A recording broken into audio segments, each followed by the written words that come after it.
അമ്മ പറഞ്ഞത് സത്യമാണോ അതോ അങ്ങനെ പറഞ്ഞത് കേട്ടെന്ന തന്റെ തോന്നലാണോ എന്ന പോലെ അഭി നനവൂറി കലങ്ങിയ ചുവന്ന കണ്ണുകളോടെ നിവിയെ നോക്കി.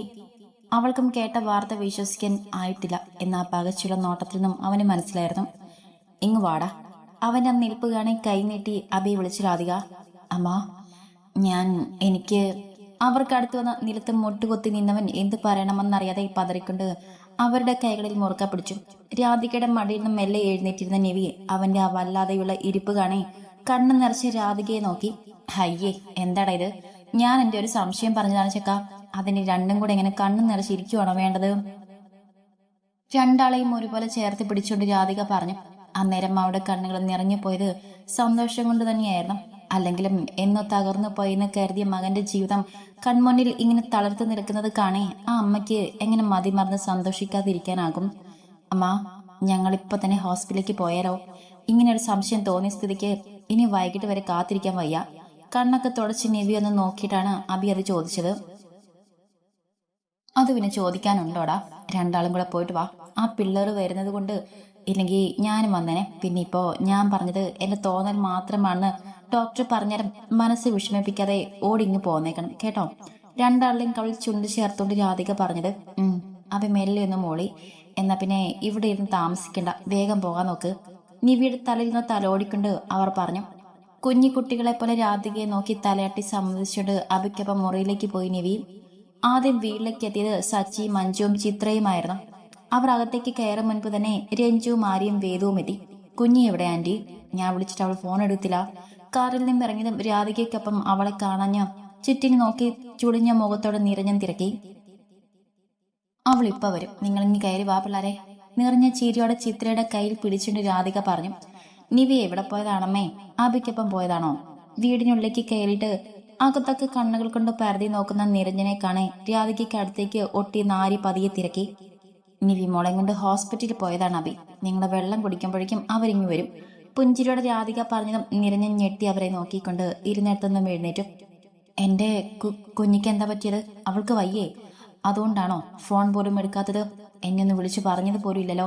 രാവിലെ കാർ കൊണ്ടുവന്നപ്പോ പോലും ഒരു വാക്ക് അഭി പറഞ്ഞില്ലല്ലോ. വല്ലാതെ കുതിച്ചുയർന്ന ഹൃദയമിടിപ്പോടെ കിതപ്പോടെ നിരഞ്ജൻ ചോദിച്ചു. ആ ചോദ്യത്തിൽ നിറഞ്ഞത് പേടിയായിരുന്നു, അനിയത്തിയെക്കുറിച്ചുള്ള ആകുലതയായിരുന്നു. അവന്റെ ആ വെപ്രാളവും പരവേശവും കാണി വേദു അവന്റെ കയ്യിൽ മുറുക്കെ പിടിച്ചതിനും ഒരാശ്വാസത്തിലെന്ന പോൽ. എന്റെ പൊന്നു മോനെ, അവൾക്കൊന്നുമില്ല. കാർ അവിടെ കൊണ്ടിട്ടിട്ട് വന്ന ശേഷമാണ് ഞാൻ എന്റെ ഒരു സംശയം പറഞ്ഞത്. കേട്ടപ്പോ തന്നെ സമാധാനമില്ലാതെ അതൊന്ന് ഉറപ്പിക്കാൻ പോയതാണ് അവർ. നിരഞ്ജന്റെ വെപ്രാളവും വേവലാതിയും കാണി രാധിക അവന്റെ അടുത്ത് വന്ന് കൈ പിടിച്ചുകൊണ്ട് പറഞ്ഞു.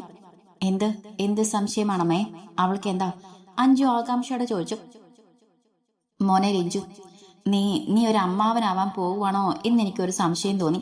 അതൊന്ന് ഉറപ്പിക്കാൻ പോയതാണ് പിള്ളേര്. അവരിപ്പോ ഇങ്ങെത്തും, നീ സമാധാനായിട്ടിരിക്കെ. പറയുമ്പോൾ രാധികയ്ക്ക് സന്തോഷം കൊണ്ട് തൊണ്ടറി കണ്ണുകൾ നിറഞ്ഞു. എന്റെ ദൈവമേ, എന്റെ കുഞ്ഞി. അവൾ നിറഞ്ഞന്റെ ഹൃദയമിടിപ്പ് കുതിച്ചുയർന്നു. സന്തോഷം കൊണ്ട് ആശങ്ക കൊണ്ടോ അവന് വാക്കുകൾ പുറത്തേക്ക് വരുന്നില്ലായിരുന്നു. രഞ്ജു ചേട്ടോ, പുതിയ ആളുടെ വരവ് ആഘോഷമാക്കണ്ടേ നമുക്ക്? കുഞ്ഞിയുടെ വയറ്റിൽ ഒരു കുഞ്ഞുണ്ടെന്ന് വിശ്വസിക്കാൻ പോലും ആകാതെ നിൽക്കുന്ന നിരഞ്ജനെ പുണർന്നുകൊണ്ട് സച്ചി തിരക്കി. ഒക്കെ ആവാമടാ, എന്റെ കുഞ്ഞിയും അബിയും ഒന്നിങ്ങി വരട്ടെ. കണ്ണൊക്കെ നിറഞ്ഞ് ചുവന്ന് നിന്നു പറയുന്ന നിരഞ്ജന്റെ കൈ പിടിച്ച് വീണ്ടും സോഫയിലേക്ക് ഇരുത്തി വേദം. അങ്കിളെ, അമ്മയ്ക്ക് കുഞ്ഞുവാവ വരുവാണോ? കൗതുകം നിറഞ്ഞ കുഞ്ഞിക്കണ്ണുകൾ ആവോളം വിടർത്തി നിറഞ്ഞ ചീരോടെ വേദ ചോദിച്ചു. ആണെന്ന് തോന്നുന്നു. എന്റെ വേദമോൾക്ക് കൂട്ടായി നമ്മുടെ വീട്ടിൽ ഒരു കുഞ്ഞിപ്പെണ്ണോ കുഞ്ഞിച്ചക്കനോ വരാൻ പോകുന്നു എന്നാണ് അമ്മമ്മ പറഞ്ഞത്. പെട്ടെന്ന് നിവിയുടെ കാര്യം കേട്ടപ്പോൾ ഉള്ള സന്തോഷവും വെപ്രാളവും ഒക്കെ അടക്കി പിടിച്ച് വേദനും ചേർത്ത് പിടിച്ച് നിരഞ്ജൻ പറഞ്ഞു. വാവ വരുന്നെങ്കിലേ അങ്കിളെ, എനിക്ക് എനിക്ക് മോൻ വാവ മതി. നിരഞ്ജന് തോൾ ചാഞ്ഞിരുന്നോണ്ട് വേദു പുഞ്ചിരിയോടെ പറഞ്ഞു. വേദു, നീ എന്താ പറയുന്നത്? അങ്ങനെയൊന്നും പറഞ്ഞു വിടാം മോളെ. മോനായാലും മോളായാലും നമ്മുടെയൊക്കെ കുഞ്ഞുവാവയല്ലേ. അപ്പൊ വാവയും അമ്മായും നന്നായിട്ടിരിക്കണം. അപ്പോ വാവയും അമ്മായും നന്നായിട്ടിരിക്കാൻ വേണം പ്രാർത്ഥിക്കാൻ. വേദു പറഞ്ഞു കേട്ട് ബാക്കിയുള്ള പുഞ്ചിരിയോടെ ഇരുന്നുവെങ്കിൽ അവളെ നോക്കി കണ്ണൊട്ടിക്കൊണ്ട് ആര്യ പറഞ്ഞത് അങ്ങനെയായിരുന്നു. അവൾ അവളുടെ ആഗ്രഹം പറഞ്ഞതല്ലേ ആര്യെ. അതിന് താൻ അവളെ വഴക്കു പറയണ്ട. വീർത്ത മുഖത്തോടെ ആര്യ നോക്കിയിരുന്ന വേദുവിനെ ചേർത്ത് പിടിച്ചുകൊണ്ട് നിരഞ്ജൻ പറഞ്ഞ നിമിഷം തന്നെ പുറത്താബയുടെ ബൈക്ക് വന്നിരുന്ന ശബ്ദം കേട്ടു. നിരഞ്ജൻ ഇരുന്നിടത്ത് നമ്മൾ എഴുന്നേറ്റപ്പോഴേക്കും നിവി ഉമ്മറത്തേക്ക് കയറി വന്നിരുന്നു.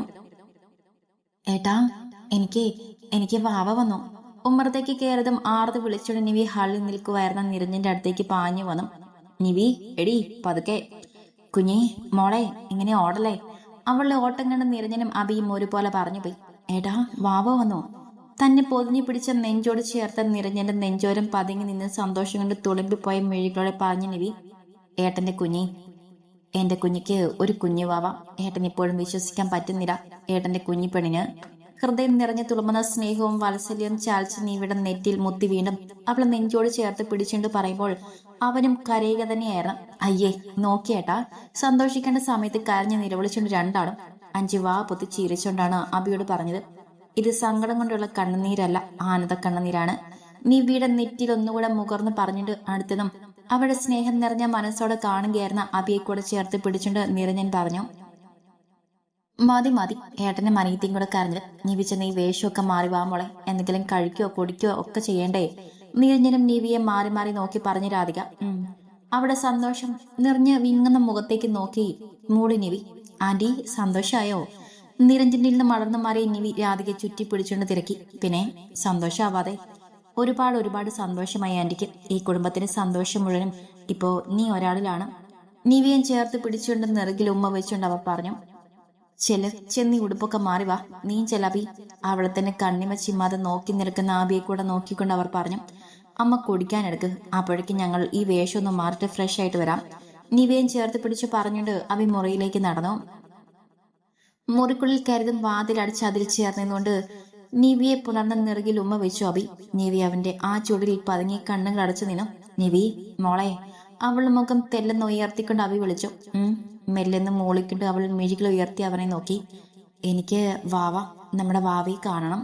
അവളുടെ ഉടുപ്പിന് മേലെ കൂടെ ആ വയറിൽ അരിമയുടെ തലോടിക്കൊണ്ട് പറയുമ്പോൾ അബിയുടെ മുഖത്ത് തെളിഞ്ഞ ചിരിയായിരുന്നു. കണ്ടോ?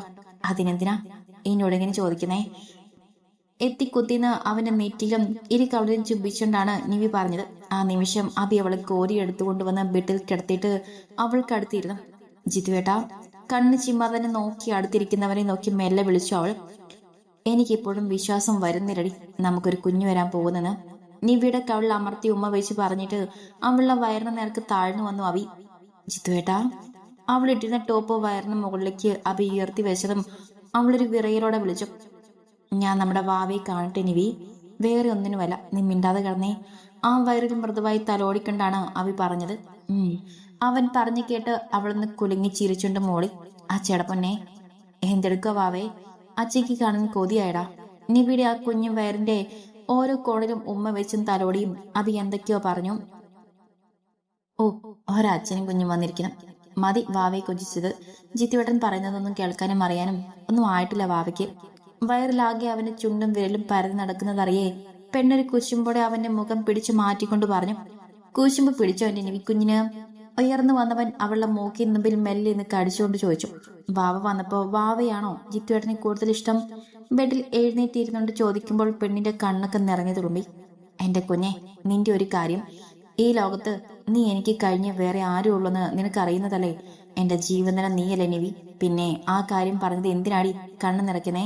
ഇരു കൈകൊണ്ടും ആ കവിൾത്തടം പൊതിഞ്ഞു പിടിച്ചുകൊണ്ടാണ് അവൻ ചോദിച്ചത്. ജിത്തുവേട്ടന്റെ ജീവനാണ് ഞാൻ. എന്നും എന്നെയാണ് കൂടുതൽ ഇഷ്ടമെന്ന് എനിക്കറിയാം. പക്ഷെ വാവ ഇങ്ങനെയൊക്കെ കൊഞ്ചിക്കുമ്പോ അറിയാണ്ട് സങ്കടം വരുന്നു, അത്രയുള്ളൂ. കണ്ണൊക്കെ തുടച്ചുകൊണ്ട് പല്ല് മുഴുവനും കാഴ്ചയൊലിയോടെ അവൾ പറഞ്ഞു. കുശുമ്പി. അവളെ വാരി പൊതിഞ്ഞു പിടിച്ചുകൊണ്ട് അവി വിളിച്ചു. എനിക്കല്ല കുശുമ്പ്, ജിത്തുവേട്ടന്റെ വാവയ്ക്കാണ്. ഇതുവരെയും എനിക്ക് ഈ കരച്ചിലുണ്ടായിരുന്നു. എന്തേലും കുശുമ്പ് വർത്തമാനം ഞാൻ പറഞ്ഞിട്ടുണ്ടോ? കണ്ണും ചുണ്ടും കൂർപ്പിച്ച് അവൾ പറഞ്ഞു. ശരിയാണ്. ദേ വാവ, അമ്മ ഓരോന്ന് പഠിപ്പിച്ച് ചീത്ത കുട്ടിയാക്കരുത് കേട്ടോ. പറഞ്ഞുണ്ടവൻ ഇടത് കൈ കൊണ്ട് അവളെ പൊതിഞ്ഞു പിടിച്ച് മുഖം ഒന്നാകെ പ്രണയത്തോടെ ചുംബിക്കുമ്പോൾ വലത് കൈ ആ വയറിൽ അരിമയുടെ തലോടുന്നുണ്ടായതും മേലൊന്ന് കഴുകി വേഷം മാറി നിവി വന്നതും അവളെയും കുട്ടി മുറയ്ക്ക് പുറത്തേക്ക് ഇറങ്ങി വന്നു അബി. ഇടി നിവി പെണ്ണേ, നീങ്ങ വന്നേ. നിവിയെ കണ്ടതും അവളെയും പിടിച്ചു വലിച്ചുകൊണ്ട് അഞ്ചു പറഞ്ഞു. അഞ്ചു, അവളെ വിട്ടേ. ഇങ്ങനെ വലിച്ചു പിടിച്ച് നിവിയുടെ ദേഹം ഇളക്കാൻ പാടില്ല. കയ്യിലിരുന്ന ജ്യൂസ് ടേബിളിൽ വെച്ചിട്ട് ആര്യ പറഞ്ഞു. അയ്യോ സോറി, എനിക്ക് അത് ഓർമ്മ വന്നില്ല ചേച്ചി. നിവിയൻ ചേർത്ത് പിടിച്ച് കവളിൽ ഉമ്മ വെച്ചുകൊണ്ട് അഞ്ചു പറഞ്ഞു. ഈ ജ്യൂസ് അങ്ങ് കുടിക്ക് നിവി, എന്നിട്ട് അങ്ങോട്ട് ഇരുന്നോ. പറഞ്ഞുകൊണ്ട് ആര്യ ജ്യൂസ് എടുത്ത് നിവിയുടെ നിരക്ക് നീട്ടി. എനിക്കിപ്പോ വേണ്ട ചേച്ചി. അതൊന്നും പറ്റില്ല. രാവിലെ ആഹാരം കഴിച്ചതല്ലേ, അതിനുശേഷം ഒന്നും കഴിച്ചില്ലല്ലോ. അത് വാങ്ങി കുടിച്ചേ നിവി. ആര്യയുടെ ജ്യൂസ് വേണ്ടെന്ന് പറഞ്ഞതും അത് കേട്ടുവന്ന രാധിക കണ്ണൂട്ടിക്കൊണ്ട് അടുത്തേക്ക് വന്ന് പറഞ്ഞു. നിവി മടിയുടെ ജ്യൂസ് കയ്യിൽ വാങ്ങിച്ചുകൊണ്ട് രാധികയെ കൂർപ്പിച്ചൊന്ന് നോക്കി. എന്നെ നോക്കി കണ്ണൂട്ടാതെ മോള് വേഗം അതങ്ങ് കുടിച്ചു. അവളുടെ ആ ഭാവം കണ്ട് ചിരി ഒളിപ്പിച്ചുകൊണ്ട് രാധിക പറഞ്ഞു. മടിച്ച് മടിച്ച് ആ ജ്യൂസ് കുടിക്കുന്നവളെ നോക്കിയിരുന്നു നിരഞ്ജൻ. ആ വീട്ടിൽ തന്റെ അനിയത്തിയെ എല്ലാവരും ഒരുപോലെ സ്നേഹിക്കുന്നതും പരിഗണിക്കുന്നതും കണ്ട് മനസ്സ് നിറഞ്ഞുള്ള ഇരിപ്പായിരുന്നു അത്. കുഞ്ഞി, വീട്ടിലേക്ക് വാടാ, കുറച്ചു ദിവസമെങ്കിലും ഏട്ടന്റെ കൂടെ നിൽക്കാമെടാ. ഉച്ചയ്ക്ക് വിഭവസമൃദ്ധമായ സദ്യയൊക്കെ കഴിച്ച് ചെറിയൊരു ക്ഷീണത്തോടെ ഇരുന്ന നിവിക്കടുത്തേക്ക് പിടിച്ചിരുത്തിക്കൊണ്ട് നിരഞ്ജൻ പറഞ്ഞു. ഇപ്പൊ ഇല്ല, ഞാൻ ഇടയ്ക്ക് വന്നോളേട്ടാ. അവന്റെ ചുമലിൽ മുഖം ചായച്ചിരുന്ന നിവി പറഞ്ഞു. അമ്മായി, അങ്ങോട്ട് വന്നാ നമുക്ക് അവിടെ അടിച്ചു പൊളിക്കാം. പിന്നെ എനിക്ക് എപ്പോഴും വാവയുടെ വർത്തമാനവും പറയാം. പ്ലീസ് വരുവോ? നിവിയോട് ചേർന്ന് ഇരുന്നുകൊണ്ട് കണ്ണൊക്കെ ചുരുക്കി പിടിച്ച് വേദവും എല്ലാം തിരക്കി. ഞാൻ പിന്നീട് വന്നോളാം വേദുട്ടി. ഇപ്പൊ നിങ്ങൾ മൂന്നാളും കൂടെ അടിച്ചു പൊളിക്ക്. മൂന്നാളല്ല, 4 പേരുണ്ട്. അമ്മമ്മയെ മറന്നുപോയോ? അടുക്കളയിൽ രാധിക്കൊപ്പം നിന്ന് കാര്യം പറയുന്ന ശാരദാമ്മ ഒന്ന് തിരിഞ്ഞു നോക്കിക്കൊണ്ട് വേദു തിരക്കി. ശാരദാമ്മയെ മറന്നിട്ടൊന്നും അല്ലെന്നേ. ആളെ ഞാൻ 2 ദിവസം ഇവിടെ നിൽക്കാൻ പറഞ്ഞ് പിടിച്ചു നിർത്തിയിരിക്കുവാണ്. കള്ളച്ചിരിയുടെ നിവി വേദുവിനോട് പറഞ്ഞു. അയ്യോ, അതെന്തിനാ? അമ്മമ്മയെ ഞങ്ങളോട് വിട്ടേക്ക് അമ്മായി. അമ്മായിക്ക് ഇവിടെ അമ്മമ്മ കൂട്ടിനുണ്ടല്ലോ. ഞങ്ങൾക്ക് അവിടെ വേറെ ആരും ഇല്ലാത്തോണ്ടല്ലേ. പാവം പോലെ മുഖമൊക്കെ വെച്ചുകൊണ്ട് വേദു പറഞ്ഞു. എന്നാ പിന്നെ നീ കൊണ്ടുപോയിക്കോ നിന്റെ അമ്മമ്മയെ. എനിക്കങ്ങ് വേണ്ട. ഇതിപ്പോ വാവയ്ക്ക് ഇഷ്ടമായതുകൊണ്ടാ ഞാൻ ശാരദമ്മയോട് ഇവിടെ നിൽക്കുമെന്ന് ചോദിച്ചത്. സങ്കടം ഭാവിച്ച് നിവി പറഞ്ഞു. എന്നാ പിന്നെ അമ്മമ്മ നിന്നോട്ടെ. ഇല്ലെങ്കിൽ വാവയ്ക്ക് വിഷമായാലോ. 2 ദിവസം കഴിഞ്ഞ് അമ്മമ്മയെ അങ്ങോട്ട് വിട്ടാ മതി. നിവിയുടെ വയറിൽ മെല്ലെ നിന്ന് തൊട്ടുകൊണ്ട് വേദു പറഞ്ഞു. അച്ചോടാ, അമ്മയുടെ പൊന്ന്, അമ്മമ്മയെ കൊണ്ടുപോയിക്കോ. ഞാൻ വെറുതെ പറഞ്ഞതാ. വേദുവിനെ പുണർന്നിട്ട് കവളിൽ ഉമ്മ വെച്ചുകൊണ്ട് നിവി പറഞ്ഞു. ആ കുടുംബത്തിൽ ആകെയൊരു ആകുലതകളും ഇല്ലാതെ സന്തോഷം മാത്രം നിറഞ്ഞുന്ന ദിവസമായിരുന്നു അത്. ആര്യ രാവിലെ അടുക്കളയിൽ ശാരദാമ്മയ്ക്കൊപ്പം നിന്ന് എന്തോ ചെയ്യുകയായിരുന്ന ആര്യ തൊട്ടു പിന്നിൽ നിന്ന് നിരഞ്ജന്റെ വിളിക്കേട്ട് തിരിഞ്ഞു നോക്കി. എന്താ എന്താ രഞ്ജി ചേട്ടാ, എന്തെങ്കിലും വേണോ? വാതിൽക്കൽ നിന്നവനോട് അവൾ തിരക്കി. ഒന്നും വേണ്ടടോ. അവൻ അവളെ നോക്കി പുഞ്ചിരിച്ചുണ്ടും മെല്ലെ പറഞ്ഞു.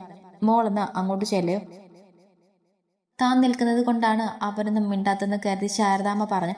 ഏയ്, അതൊന്നും വേണ്ടമേ. ഞാനൊരു കാര്യം പറയാൻ വന്നതാണ്. അവൻ പറഞ്ഞതും ആര്യ എന്തെന്ന പോലെ അവനെ നോക്കി. എടോ, ആ പെണ്ണ് വൈഷ്ണവി, അതും അതിന്റെ അമ്മയും മരിച്ചെന്ന്. അടച്ചുപൂട്ടി വാതിൽ സ്മെല്ല് വന്നിട്ട് ചുറ്റിനുമുള്ളവർ പോലീസിനെ വിളിച്ച് എന്തൊക്കെയാണെന്ന് അറിഞ്ഞത്. എങ്ങനെ മരിച്ചെന്നും അറിയില്ല. തന്നെ ഉറ്റി നോക്കി നിൽക്കുന്നവരോട് നിരഞ്ജൻ പറഞ്ഞു. എന്തായാലും രണ്ടാളും ഒരുമിച്ച് മരിച്ചെങ്കിൽ അതൊരു സ്വാഭാവിക മരണമാവില്ല. എങ്ങനെ മരിച്ചാലും എനിക്കിനി അതേക്കുറിച്ച് കേൾക്കേണ്ട രീതി ചേട്ടാ. ഈ നീച ജന്മങ്ങളൊന്നും ഇത്ര പെട്ടെന്ന് മരിച്ചു പോകാൻ പാടില്ലായിരുന്നു. ഇവരൊക്കെ കാരണം ഞാൻ ആ വീട്ടിൽ ഒഴുക്കി കണ്ണുനീരിന് കണക്കില്ല. ഒരു ദീർഘശ്വാസത്തോടെയാണ് ആര്യ പറഞ്ഞത്. മോളെ, ഇവരൊക്കെ എല്ലാ സുഖവും അനുഭവിച്ച് ജീവിക്കാൻ ഒരുപാട് ആഗ്രഹമുള്ളവരാണ്. അപ്പോൾ ആ സന്തോഷവും സുഖവും നഷ്ടമാക്കി ഒറ്റ നിമിഷം കൊണ്ടുള്ള മരണം എന്ന് പറയുന്നത് അവർക്കുള്ള ശിക്ഷ തന്നെയാണ്. രണ്ടാളും പറയുന്നത് കേട്ടുന്ന ശാരദാമ്മ പറയും ഇരുവരും അത് ശരിയാണല്ലോ എന്ന പോലെ തലയാട്ടി. മനു മോനെ, അമ്മ പറയുന്നത് ഒന്ന് കേൾക്കുന്നീ. രാവിലെ ദുബായിൽ നിന്ന് വന്നതാണ് മനു.